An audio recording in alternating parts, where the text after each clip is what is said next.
Hello guys, आज अपन एक नया चैप्टर स्टार्ट करने जा रहे हैं जो कि है डाइस टेस्ट। ठीक है, बड़ा सिंपल सा टॉपिक है ना। मतलब मैं जैसे आपको बहुत ज़्यादा चीज़ें नहीं बता रहा हूँ उसमें, है ना, उतनी चीज़ें बताना चाह रहा हूँ जितना आपका सीयूटी में काम चल जाएगा, है ना। क्योंकि देखो बहुत से बच्चे होंगे जैसे अभी एग्ज़ाम ज़्यादा नज़दीक है तो अपने डोमेन सब्जेक्ट की प्रिपरेशन करना चाह रहे होंगे।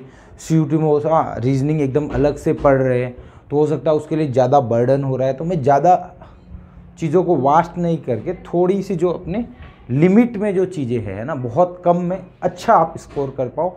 जो मेन मुद्दे वाले टॉपिक है, मेन जो कंटेंट है, कॉन्सेप्ट है, वो बताऊंगा जो फ्रीक्वेंसी ज़्यादा है क्वेश्चन पूछने की, है ना। और उसमें भी ऐसा नहीं है कि मैं कुछ स्किप कर रहा हूँ, सभी चीज़ें कवर करने की ट्राई कर रहा हूँ, है ना। अब जैसे एकदम से कोई अलग सा ही क्वेश्चन आ गया तो बात अलग है, बाकी जो नॉर्मल क्वेश्चन बनते हैं डाइस टेस्ट पे जितने भी रीजनिंग के, वो आराम से सॉल्व हो जाएंगे। मेरे ये जो 2 वीडियो, आप जो भी आने वाले वीडियोज़ है 2 या 3 जो भी, उसमें मैं प्रैक्टिस भी करवाऊँगा। वो वीडियो कर लोगे तो मोर देन सफिशिएंट है। उसके अलावा आपको डाइस टेस्ट में कुछ अलग से पढ़ने की ज़रूरत नहीं, डायरेक्ट आप क्वेश्चन लगाओ, हर एक क्वेश्चन आपका बनता चला जाएगा। Clear dear? चलो देखो, डाइस तो सबको पता होगा कैसी होती है ना। बहुत से बच्चे होंगे जो खेले हुए भी होंगे डाइस के साथ, है ना, गर्मी की छुट्टियों में। हो सकता है आपकी जनरेशन में नहीं भी खेला हो, बट हाँ कोई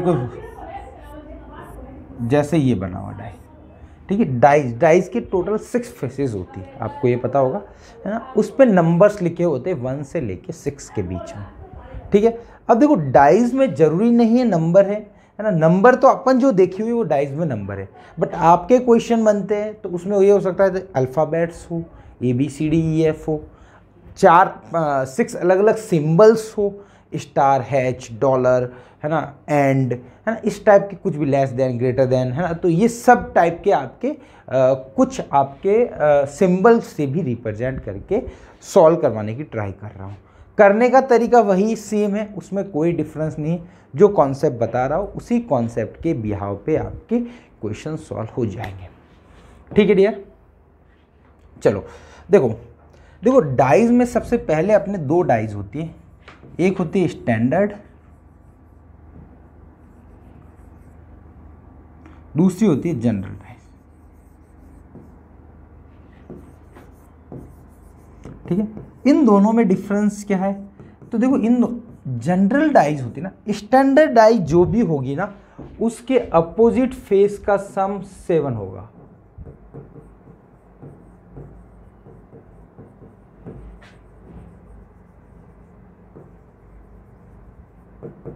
तो मतलब डियर, स्टैंडर्ड डाइज में सिंपल सा फंडा हुआ कि अल्फाबेट्स नहीं हो सकते, नंबर ही होने चाहिए और अपोजिट का सम 7 होना चाहिए, ठीक है डियर। अब जैसे इसमें सपोज मैं देखूं तो क्या बोल सकता हूं, जैसे 1 के अपोजिट 6 होगा, 2 के अपोजिट 5 होगा, 3 के अपोजिट 4 होगा। ये फिक्स है, ये फिक्स है। कोई भी आपकी स्टैंडर्डाइज है, आपको बोला गया है कि आपके पास एक स्टैंडर्डाइज है 2, तो बताओ उसके अपोजिट कौन होगा? तो 5 होगा, 3 4 होगा, 6 1 होगा। फिक्स है, इसमें कुछ भी डिफरेंस नहीं, मतलब कुछ भी चेंजेस नहीं होगा।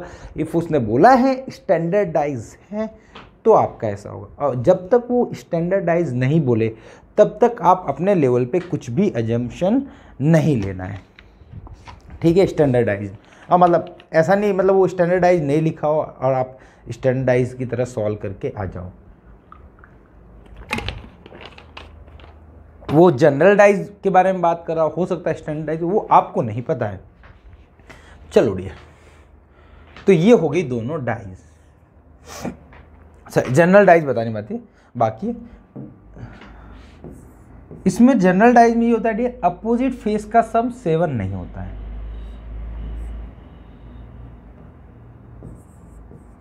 सम of opposite face not equal to 7, मतलब सम ऑफ कहने का मतलब ये बोलो हर एक पेयर में नहीं होगा। हाँ हो सकता है, अनफॉर्चुनेटली कभी 6 के अपोजिट 1 आ सकता है जनरल डाइज में, बट सभी नहीं होते। कहने का मतलब 2 भी हो तो भी चलेगा, बट सभी नहीं होंगे। 2 होंगे तो तीसरा तो होगा ही होगा ना, हाँ तो 1 हो सकता है, तो मतलब सभी नहीं होंगे, ठीक है। बट हाँ, कभी कभार आपके पास ऐसा क्वेश्चन बन गया है, उसने बोला जनरल डाइज है, बट वो जब आप सॉल्व करने गए तो स्टैंडर्डाइज बन गई, तो वो अनफॉर्चुनेटली हुआ है, ठीक है। ऐसा हो गया है, हमेशा नहीं होता है। तो दोनों में आपको फ़र्क समझ में आना चाहिए कि दोनों में डिफरेंस क्या है। स्टैंडर्डाइज अपोजिट फेस का सम 7 होना चाहिए, जनरलडाइज अपोजिट फेस का सम जरूरी नहीं है कि 7 हो, ठीक है। ये बोला, देखो वर्ड ये बोला, जरूरी नहीं हो कि 7 सम हो भी सकता है, बट अपने को उससे नहीं पता है कि है या नहीं है, ठीक है डियर। तो ये अपनी डाइज के बारे में, इसमें सीधा क्वेश्चन पूछेंगे, स्टैंडर्डाइज है जनरल डाइज है, इसमें ये क्या होगा क्या नहीं होगा, बस इसे, ठीक है डियर। अब देखो कुछ वैरायटी, अब जो ये आपको जो मोस्टली क्वेश्चन पूछा जाता है वो स्टैंडर्डाइज के बेस पे नहीं होता है, वो होता है जनरल डाइज पे, ठीक है। वो स्टैंडर्डाइज के बेस पे नहीं होता है, पहले ही बता देता हूँ, मोस्टली वो जनरल डाइज का बोलेगा, ठीक है। इसमें देखो एक दो वैरायटी के आप क्वेश्चन सॉल्व कर लो तो मेरे को लगता है मोस्टली क्वेश्चन आपसे बन जाते हैं। एग्जाम्पल केस 1 लेता हूं, देखो कभी भी मैं आपको डाइज का व्यू दूंगा, है ना, तो आपको एक डाइज का व्यू दिया तो उसमें 3 फेस ही नजर आएगी, 3 से ज़्यादा फेस आपको नजर नहीं आ सकती, ठीक है। मैं जैसे कोई भी आप क्योंकि अपन 2D में रिप्रेजेंट कर रहे हैं ना, तो अपने 6 फेसेस को आप नहीं दिखा सकते हो। हाँ, थोड़ा सा आप देखोगे, जैसे ये कोई भी आपके पास क्यूब है, मेरे पास अभी एग्जांपल के लिए है नहीं क्यूब, है ना, तो आप जब देखोगे तो आपको 3 फेस ही दिखाई देगी, ठीक है। तो देखो जैसे मेरे को ये बोला गया, जैसे एक डाइज ये रही, एक ही डाइज है, इसका एक साइड से मैंने देखा, तो आप देखो ऐसे देख रहे, मेरे डाइज ये पड़ी है ना, इस पर लिखा हुआ है 2, इस पर लिखा हुआ है 5, इस पर लिखा हुआ है 3, ये तीनों डाइज है ना, ये डाइज है, ये डाइज के 3 व्यूज। अब देखो ना, तो इधर वाला देखना चाहोगे तो एक कहीं ना कहीं छुपेगा, उधर वाला देखना चाहोगे तो और कहीं छुपेगा, तो मतलब 3 ही देख सकते हो एट ए टाइम, ठीक है। एक देखो, एक ये,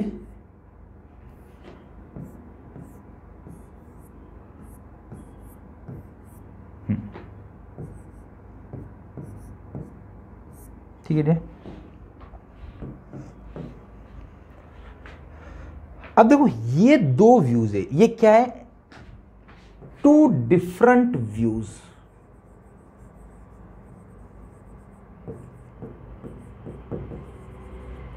ऑफ 1 डाइज, मतलब डियर एक डाइज के 2 डिफरेंट व्यूज है, ठीक है डियर। एक ही डाइज के हैं बट दोनों डिफरेंट व्यूज है, मतलब है ना, दूसरी अलग अलग तरीके से आप देख रहे हो, तब आपको समझ में आ रहा है कि एक ऐसे करा, फिर मैंने कहीं अलग टाइप से रोटेट करा, फिर मैंने दूसरा व्यूज देखा, बट है दोनों एक ही डाइज, 2 डिफरेंट डाइज नहीं है, ठीक है, सेम डाइज के 2 व्यूज है। अब देखो इन दोनों में आप थोड़ा सा आप देखना चाहोगे तो इसमें एक बात समझ में आएगी, ये बड़ा काफी बड़ा बन गया यार, छोड़ो इसको, वापस बनाता हूं।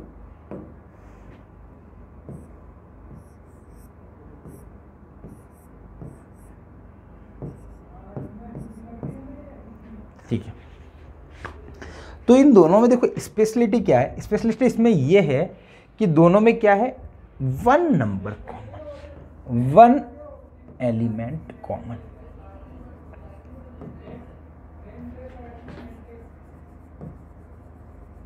मतलब आपका डियर एक ही एलिमेंट कॉमन है, उसके अलावा कोई कॉमन नहीं। इसमें आप देखोगे, शायद मैंने सही लिखा, तो आपका 2 कॉमन है। अब देखो एक नज़र से आप देखोगे तो देखो ये स्टैंडर्डाइज नहीं है। कैसे पता चला सर आपको? आपको तो पता ही नहीं है कौन किसके अपोजिट है, स्टैंडर्ड हो भी सकती है, आपने कैसे देखी? देखो यहाँ 2 और 5 बाजू बाजू में आए, तो कभी भी डाइज में जो बाजू बाजू में बैठे हैं वो अपोजिट नहीं हो सकते, है ना। जो पास पास में बैठे वो पास पास में ही रहेंगे, है ना, मतलब पास पास में, तो वो तो अपोजिट कैसे पॉसिबल है? जो एडजेसेंट में है वो अपोजिट नहीं हो सकता है, और जो अपोजिट है वो आपके एडजेसेंट में नहीं हो सकता। ये दोनों चीज़ें आप याद रख सकते हो, ठीक है डियर। चलो अब देखो इन दोनों में एक एलिमेंट कॉमन है, अब क्या करना है, ठीक है। अब देखो हर एक डाइज होती है ना, उसका अनफोल्ड व्यू होता है। क्या होता है? Unfold view.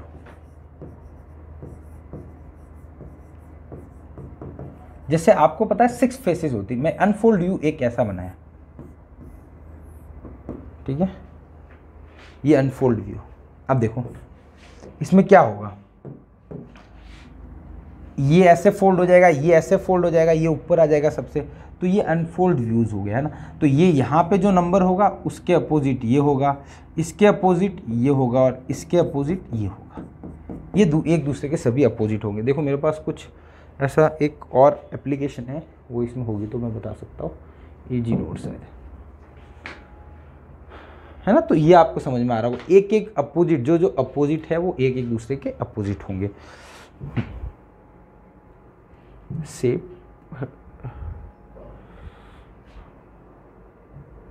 इसमें था क्या,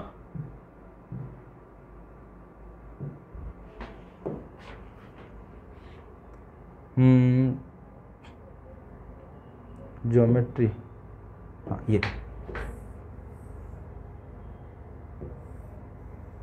मैंने बनाया, ठीक है। इसको मैं फिल कर लेता हूँ। जैसे इसका देखो डियर, ये जैसे ना, इसको मैं अनफोल्ड करता हूँ, सपोज इसको मैं अनफोल्ड एक्सपांड करा, अब देखो ये इस तरीके से एक्सपांड करा, ये देखो एक्सपांड हुआ है ना। कोलैप्स करता हूँ थोड़ा सा, एक बार मैं हल्का सा छोटा बनाऊंगा तो आपको ज़्यादा अच्छे समझ में आएगा। देखो ये मैंने एक्सपांड करा, ठीक है।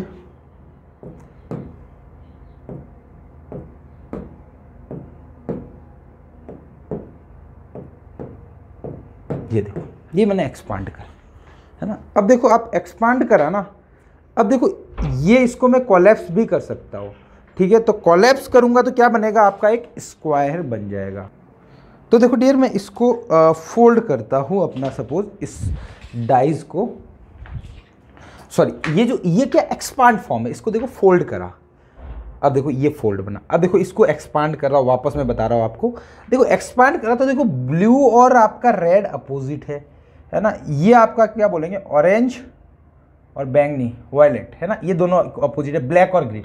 तो मैं एक लेता हूँ ब्लू और रेड, तो देखो ये कोलैप्स करा। अब देखो आप सिंपल सा इसको मैं सपोज रोटेट करता हूँ, तो देखो ये ब्लू है, इधर ब्लू के अपोजिट रेड है, ठीक है। तो ये हमेशा ऐसा रहेगा एक्सपांड करने में। अब देखो एक्सपांड करने में अपन जो पहले क्वेश्चन में मैं सिखा रहा हूँ वो ऐसे एक्सपांड कर रहा हूँ। अब देखो एक्सपांड करने के बहुत सारे अलग अलग तरीके होते हैं, ऐसा भी ग्राफिक्स ले सकते हो, ये भी एक्सपांड होगा। इस केस में देखो कौन कौन अपोजिट होगा, ये और ये और ये और ये और ये अपोजिट होगा। और भी तरीके अपने पास, ये वाला भी एक्सपांड कर सकते हो आप चाहो तो। क्या हो गया इसको, चल रहे बाबा, ये देखो अपोजिट देखो, ब्लैक ब्लू और रेड तो हमेशा अपोजिट ही आ रहे हैं, देखो ये दोनों अपोजिट हो गए। और कोई तरीका ले लो, ये ले लो। अब देखो इसमें देखो ये इस तरीके से हुआ। अब देखो इसको फोल्ड करोगे ना तो ये दोनों अपोजिट आएंगे, ये ऐसे फोल्ड होगा फिर ऐसे होगा। आप देखो फोल्डिंग थोड़ा सा आप समझो, ये देखो ऐसे हुआ बट फोल्ड होके बनेगा आपका। अब देखो इस टाइप का भी एक्सपांड होता है ना, इसमें ये दोनों अपोजिट रहेंगे, ये दोनों अपोजिट रहेंगे, ये दोनों अपोजिट रहेंगे, सेम चीज़ें। तो मतलब बहुत सारे ग्राफिक्स है, इस टाइप का भी बन सकता है ना। इसमें ये अपोजिट और ये अपोजिट है ना। बट जनरली अपन जो सीख करते हैं ये वाला मिलता है ना। मैं जो अपन जो यूज़ करेंगे इसको भी बहुत कम यूज़ करेंगे, बट क्वेश्चन में ये वाला कहीं कहीं मिलता है, इसका अलग अलग यूज़ है वो भी मैं बताऊँगा बाद में। ये वाला कभी कभी मिलता है आपको, ठीक है। तो दोनों टाइप के आपको क्वेश्चन में फॉर्म मिल सकते हैं, ठीक है डियर। उम्मीद करता हूँ ये चीज़ समझ में आई होगी आपको। कहाँ गया रे, इसको एग्जिट कर लेते हैं। तो ये मैं समझाना चाह रहा था इसको, ये इसका क्या है, अनफोल्ड व्यू हो गया, ठीक है। अब देखो मैं इसका अनफोल्ड व्यू बनाना है, ये अनफोल्ड व्यू। अपन जो अनफोल्ड व्यू बनाते हैं जनरली ये वाला जो मैंने जो बनाया वही यूज़ करते, उसके अलावा अपन दूसरे वाला अनफोल्ड व्यू यूज़ नहीं करते।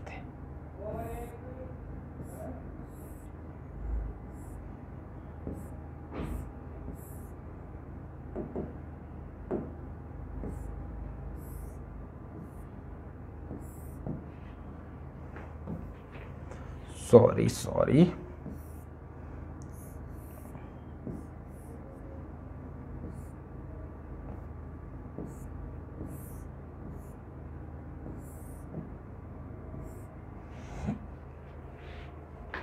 ये अनफोल्ड व्यू आ गया, ठीक है डियर। ये अनफोल्ड व्यू। अब देखो इसमें क्या करना है, सबसे पहले कॉमन वाले को पकड़ना है, ये रहा कॉमन।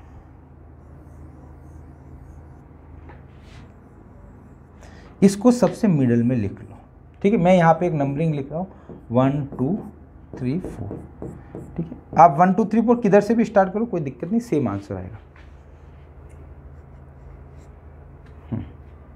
ठीक है। नहीं 1 2 3 4, हाँ यहीं से स्टार्ट करना है, 1 2 3 4 यहीं से करना, कहीं से मत करना, हो सकता है दिक्कत आएगी, है ना। हाँ 3 4, नहीं कोई दिक्कत नहीं आएगी, शायद सेम आएगा, चलो, है ना, सॉरी। अब क्या करना है, इसको देखो कोई भी डायरेक्शन में रोटेट कर दो। सपोज मैं ये जाता हूँ क्लॉकवाइज, किस में गया डियर, क्लॉकवाइज। बस शर्त ये कि इधर क्लॉकवाइज चले हो तो इधर भी क्लॉकवाइज ही चलना है, ठीक है। सॉरी एंटी क्लॉकवाइज है ना, हाँ एंटी क्लॉकवाइज है, एंटी क्लॉकवाइज। यहां पे भी डियर आपका एंटी क्लॉकवाइज, ये वाला भी, दोनों ही, इसमें एंटी क्लॉकवाइज मूव करा तो इसमें भी मूवमेंट एंटी क्लॉकवाइज ही आया, तो दोनों में एंटी क्लॉकवाइज मूवमेंट आया, ठीक है। अब क्या करना है, अब देखो, अब इधर एंटी क्लॉकवाइज चले तो पहले 2 आया, 2 के बाद 2 को पकड़ के चला तो 3 5 आया, 3 आया, तो यहां लिख लो 5, यहां लिख लो 3, ठीक है डियर। सेम यहां पे भी एंटी क्लॉकवाइज चला तो यहां पे पहले कौन आया 1, फिर आया 4, तो 1 4, अब बचा कौन है 6, तो 6 यहां लिख लो। अब यहां पे देखो कौन कौन अपोजिट हुआ, 1 के अपोजिट हुआ 5, 3 के अपोजिट हुआ 4, 2 के अपोजिट हुआ 6। अब देखो इसमें आपको समझ में आ रहा है 3 के अपोजिट 4 हुआ, बट इनका सम 7 है, बट ये स्टैंडर्डाइज है क्या, नहीं, ये स्टैंडर्डाइज नहीं है, ये जनरलाइज है, बाकी अपोजिट नहीं, तो ये हो गया। आप चाहते तो ये जो काम करा ना 1 2 3 4, ये क्लॉकवाइज में भी कर सकते थे ना इधर, तो यहां पे सपोज मैं बता देता हूं एक बार, क्लॉकवाइज में करते तो क्या होता अपने पास, ऐसा होता, ये 2 आता, क्लॉकवाइज जाता तो ऐसे जाता, तो 3 5 3 5, फिर इसमें भी ऐसे ही जाता 4 1 4 1 अगेन 6, तो 2 के अपोजिट 6, 3 के अपोजिट 4 और 1 के अपोजिट 5, तो क्लॉकवाइज में भी सेम ही आता, कोई दिक्कत नहीं। अब देखो जनरली अपन ये वाला इतने बनाने का टाइम वेस्ट नहीं करते। अब उसमें क्या करते, यहाँ एंटी क्लॉकवाइज चला तो क्या आया देखो 2 5 3, ये कौन सा आया एंटी क्लॉकवाइज। सेम दूसरे में भी एंटी क्लॉकवाइज चलो तो 2 4 1 एंटी क्लॉकवाइज, ये आ गया, ठीक है डियर। अब ये इसके अपोजिट होगा, ये इसके कुछ गड़बड़ करा 2 1 4 था, सॉरी 2 1 4,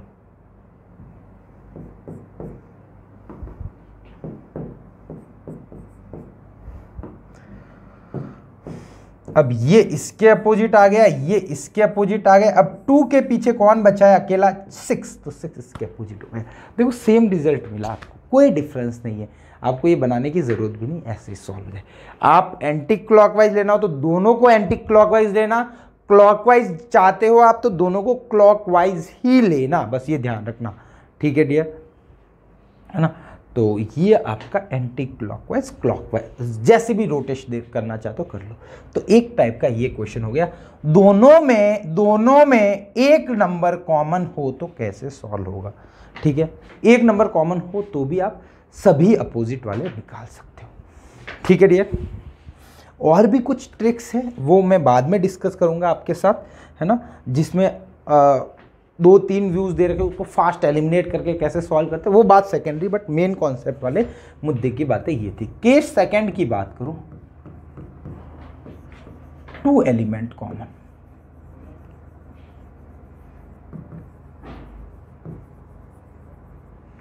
ठीक है।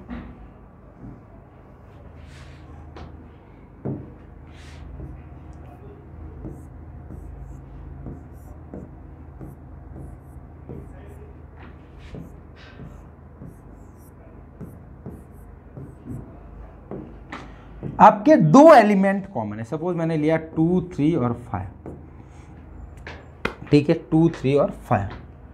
अगला लिया मैंने 2 3 और 5, हाँ 2 3 और 6, 2 3 और 6।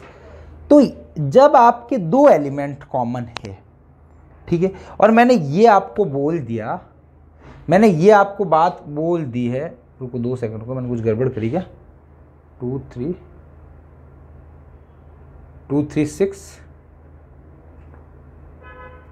सही है ना, ठीक है कोई दिक्कत नहीं, सही, ठीक है। अब देखो मैंने इसमें आपको ये बोला कि ये दोनों है एक ही डाइज के व्यूज है, मैंने बोल दिया, तब तो आप श्योर हो कि इफ ये दोनों एक ही डाइज के व्यूज है ना, ये दोनों एक ही डाइज के व्यू है, तो मतलब जो कॉमन नहीं है दोनों में वो एक दूसरे के अपोजिट होगा। तो यहाँ कौन अपोजिट होगा, 5 और 6 एक दूसरे के अपोजिट होगा। बाकी के बारे में आप बता सकते हो क्या, नहीं, ठीक है, बाकी के बारे में आप नहीं बता सकते हो, सिंपल सी बात है, ठीक है। बस जो नॉन कॉमन नहीं है वो एक दूसरे के अपोजिट होगा, ठीक है डियर। ये बात तो आई है कि मैंने ये बोल दिया कि ये एक ही डाइज के व्यूज है।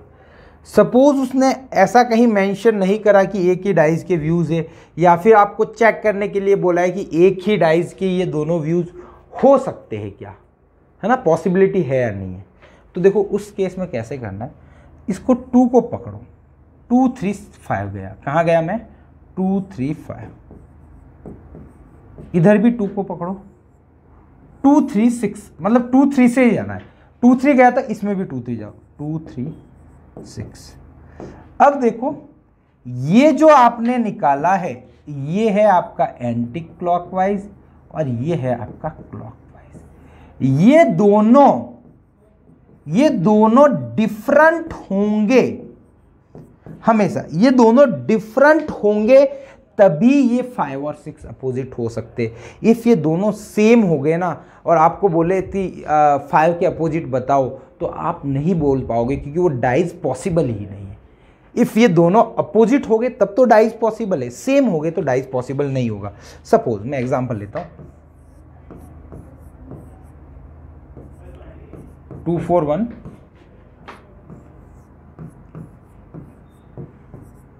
2 4 3। अब मैं इसमें 2 4 से स्टार्ट करता हूं, 2 4 1 2 4 1 एंटी क्लॉकवाइज, यहां पे भी 2 4 3 एंटी क्लॉकवाइज, ये दोनों एंटी क्लॉकवाइज हुआ तो मैं बोल पाऊंगा क्या 1 और 3 अपोजिट होगा क्या, नहीं, ठीक है डियर। अब मैं स्मार्ट कोई क्वेश्चन बनाना वाला होगा तो आपको ये दोनों व्यूज बोल के पूछेगा कि ऐसे डाइज पॉसिबल है कि नहीं है। बट इफ नहीं पूछता है, मतलब कोई एक ही डाई के 2 डिफरेंट व्यू है सिंपल, है ना, और उसमें ऐसा केस बन रहा है तो दोनों अपोजिट आने चाहिए, ऐसा मैं एक क्वेश्चन भी करवाऊंगा, है ना। सपोज नहीं भी पूछे ना, आपने एक आंसर निकाला और उसमें ये पॉसिबल भी हो सकता है कि वो डाइज पॉसिबल ही नहीं है। क्यों पॉसिबल नहीं है, क्योंकि 2 नंबर कॉमन है तो ये दोनों का डायरेक्शन अपोजिट होना ही चाहिए, क्योंकि ये दोनों नंबर तभी अपोजिट होंगे जब ये दोनों का डायरेक्शन डिफरेंट होगा। इफ सेम हो गया तो क्या दिक्कत होगी, फिर आपका मतलब वो डाइज ही पॉसिबल नहीं है, ठीक है डियर। तो आज की सभा अपन यही समाप्त करते हैं, है ना। तो आज मैंने बहुत सा 2 एक कॉन्सेप्ट बताए, 2 एक केस बताए, उस केस के बिहाव पे मेरे को नहीं लगता है कोई क्वेश्चन आपसे नहीं बनेगा। मोस्टली क्वेश्चन सभी बन जाएंगे, कुछ और बच जाएंगे क्वेश्चन। टाइप ऑफ क्वेश्चन क्या है, किस टाइप के क्वेश्चन बनते, वो अपन डियर अगली क्लास में डिस्कस करेंगे। तो ज़रूर मिलना, अपन अगली क्लास में ज़रूर मिलेंगे, है ना। अब कल ही उसका वीडियो अपलोड कर लेंगे, ठीक है। तो डियर उम्मीद करता हूँ ये वीडियो आपको पसंद आया होगा, है ना। मैंने आपको बहुत अच्छे से समझाने की ट्राई करी और थोड़ा सा मेरे पे बिलीव रखो। इफ़ ये क्वेश्चन आपको सॉल्व करना है तो इफ़ आपने ये डाइज टेस्ट सॉल्व करना है, इस टाइप के 2 एक केस आपने बहुत शिद्दत से आपने पढ़े और कुछ क्वेश्चंस अप्लाई कर दिए, क्वेश्चंस लगा लिए, तो दिक्कत नहीं होगी, आपके मोस्टली क्वेश्चन बन ही जाएंगे। कोई एकदम डिफरेंट क्वेश्चन आ गया तो दिक्कत है, बट बहुत कम चांस है, 99.9% आपके सेम टाइप के ही क्वेश्चन बनते हैं, इनके इर्द गिर्द ही नाचने वाले क्वेश्चन है, ठीक है डियर। तो उम्मीद करता हूँ ये वीडियो पसंद आया होगा। पसंद आया तो लाइक ज़रूर करना, और इस चैनल पे नए हो तो सब्सक्राइब ज़रूर करना। हमारे चैनल पे हम कंटेंट ला रहे हैं धीरे धीरे। हो सकता है आपको दूसरे चैनल के कंपेयर में डिफरेंट कंटेंट मिलेगा, बट हमारा एम ये है कि जो भी कंटेंट आपको मिल रहा है शॉर्ट ड्यूरेशन में कितना बढ़िया आप कर सकते हो वो है। ठीक है डियर, जैसे आपको साइंस के भी वीडियोज़ में मतलब साइंस स्ट्रीम में जो वीडियोस मिल रहे हैं वो आपके जो सिलेबस हटा दिए गए, जो आपने 12th में नहीं पढ़े वही मिल रहे, तो उसमें आपको फ़ायदा है कि पढ़े हुए वो पढ़ने की ज़रूरत नहीं पढ़े हुए ज़्यादा इंपॉर्टेंट है, तो वो चीज़ें मिल रही। तो ऐसे ही हम कंटेंट लेके आ रहे हैं। ठीक है डियर, और कोई भी डाउट है तो हमारा ग्रुप ज्वाइन कर लेना, डिस्क्रिप्शन बॉक्स में लिंक मिल जाएगा, है ना, वहाँ पर आप अपना डाउट कोई भी है तो क्लियर कर सकते हो। ठीक है डियर, तो उम्मीद करता हूँ ये वीडियो पसंद आया होगा। ठीक है, तो मिलते हैं अपन नेक्स्ट वीडियो में। कुछ क्वेश्चंस होंगे वो अपन डिस्कस करेंगे और कॉन्सेप्ट के साथ खेलना सीखेंगे। ठीक है, थैंक यू सो मच।